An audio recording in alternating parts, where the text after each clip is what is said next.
Hey everyone, 2026 is Staney here. Unfortunately, part 6 of my Baldur's Gate playthrough has been lost during the process of transferring over my VODs from Twitch to YouTube.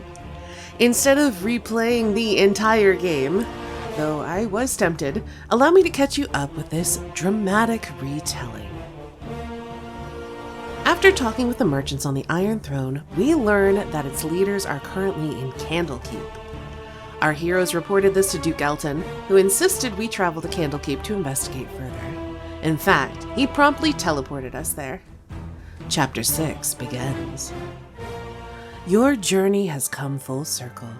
Duke Elton has asked that you travel back to Candlekeep, where you must spy upon the leaders of the Iron Throne.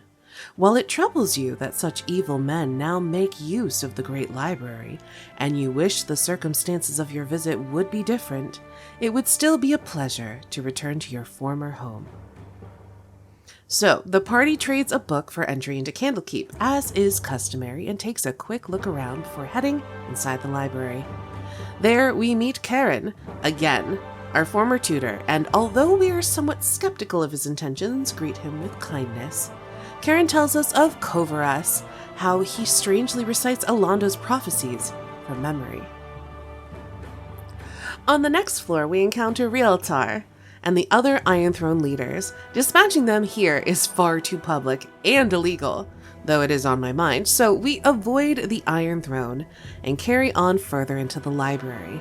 Our path eventually leads us to Gorian's old room, where we stumble upon a letter he left for us.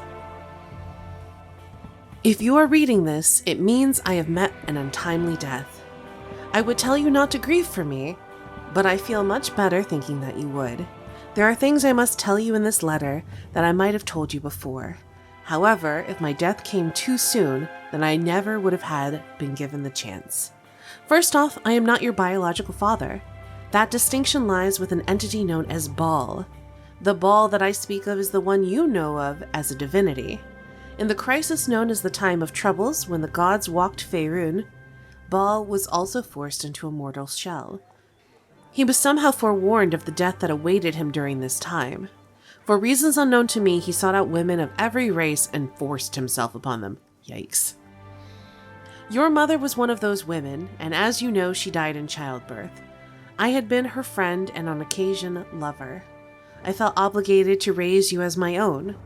I have always thought of you as my child, and I hope you still think of me as your father. You are a special child. The blood of the gods runs through your veins. If you make use of our extensive library, you will find that our founder, Alando, has many prophecies concerning the coming of the spawn of Baal. There are many who will want to use you for their own purposes. One, a man who calls himself Saravok, is the worst danger. He is studied here at Candlekeep, and thus knows a great deal about your history and who you are. Gorian. On the 6th floor, we are arrested for the murders of the Iron Throne leaders in spite of our innocence. And while I don't hold out much hope of justice being served here, I agree to go along with the gate warden to the dungeons. There, just as I expected, we are determined to be assassins in the employ of Am to create discord in the Sword Coast, and who definitely murdered the leaders of the Iron Throne, definitely did that. Frankly, I think it's a little bit ridiculous, but Ulraunt seems to have made up his mind. Fortunately, Teth has seen through this frame job and comes to offer us a way out. Teleportation into the catacombs beneath the library, where we might make our escape. Before leaving, we ask him about Kovaras, who could that be? And to our absolute shock, learn that it's Saravok in reverse. What the heck? Teth tells us that Saravok has accompanied the Iron Throne leaders into Candlekeep. And from Gorian's letter, we know that Saravok is a great danger to us as one of the few people who knows a great deal about our history and lineage. Now in the catacombs, we must fight through basilisks and doppelgangers wearing the faces of my former friends and family as we make our escape from Candlekeep. And part 6 ends there, so see you in part 7. Bye.